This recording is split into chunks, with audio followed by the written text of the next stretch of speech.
Kita akan belajar hari ini mengenai gagasan pokok. Kemarin kita sudah melakukan latihannya, kita sudah mengambil secara langsung gagasan pokok dari setiap paragraf teks bacaan pawai budaya. Nah, untuk kali ini Losa akan merangkum semua yang kita pelajari dalam catatan kita. Kamu sediakan buku catatan kamu. Kita akan menulis catatan untuk gagasan pokok dan gagasan pendukung. Apa sih itu gagasan pokok, apa sih gagasan pendukung?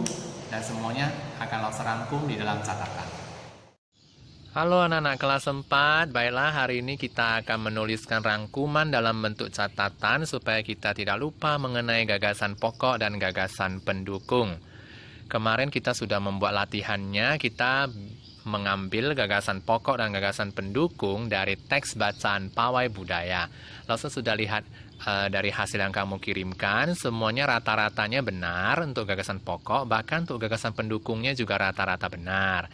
Namun kita akan membahas lebih jauh lagi mengenai gagasan pokok dan gagasan pendukung.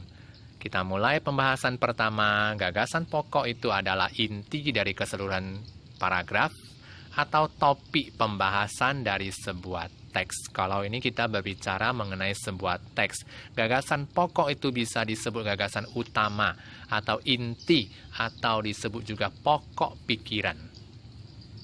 Nah, gagasan pokok ini bukan hanya ada di cerita keseluruhan dan bukan hanya ada di dalam sebuah teks secara keseluruhan, namun gagasan pokok ini ada di setiap paragrafnya, ya. Gagasan pokok tiap paragraf. Gagasan pendukung merupakan kalimat-kalimat yang memberi informasi tambahan atau bisa kita sebut sebagai kalimat penjelas yang mendukung gagasan pokok itu. Di dalam sebuah teks, gagasan pendukung itu adalah gagasan yang di dalamnya berisi kalimat-kalimat penjelas. Kalimat-kalimat penjelas itulah namanya gagasan pendukung. Nanti kita akan contohkan mengenai itu. Oke, sekarang gagasan pokok dan gagasan pendukung itu biasanya bisa kita temukan secara tersurat atau langsung tertulis di dalam sebuah teks atau dalam paragraf tersebut. Kemarin kita langsung ya mengambil gagasan pokok dari yang sudah tertulis di dalam kalimat utama, kita langsung mengambilnya sebagai gagasan pokok. Itu benar, tidak salah. Dan mengambil gagasan pendukungnya, kita juga langsung mengambil dari kalimat-kalimat penjelas tersebut, kita rangkum menjadi gagasan pendukung. Namun kita bisa nanti mengambilnya secara tersirat, kita baca dan kita simpulkan kalimat penjelas itu menjadi gagasan pendukung.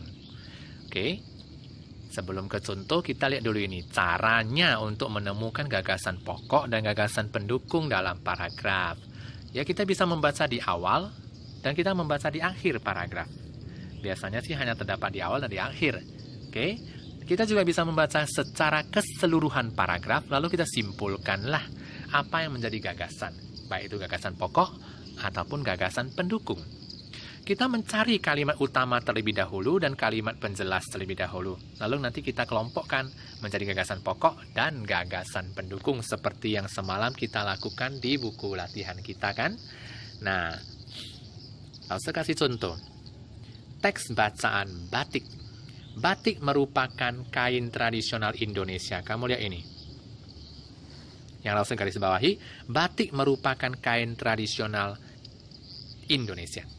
Nah, kalau ini sebagai kalimat utama, kita sebut sebagai gagasan pokok, kita tulis itu boleh, yang digaris bawahi boleh. Atau langsung tulisnya seperti ini. Gagasan pokok. Gagasan pokoknya adalah batik merupakan kain asli Indonesia.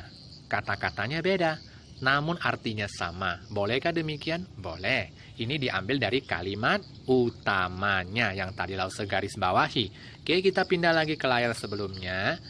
Ada tertulis kain batik dihasilkan dengan cara dilukis atau dicetak menggunakan malam atau lilin yang dipanaskan. Nah, kalau ini langsung kita pindahkan sebagai gagasan pendukung, kalimat penjelas tersebut boleh. Atau mau kita simpulkan saja seperti ini. Kita menyimpulkannya. Dari kalimat penjelas tadi nomor 1 ya, yang langsung garisi juga, cara membuat kain batik, kita menyimpulkannya. Boleh? Boleh. Kita mau tulis kalimat yang tadi semuanya secara utuh, boleh? Boleh juga.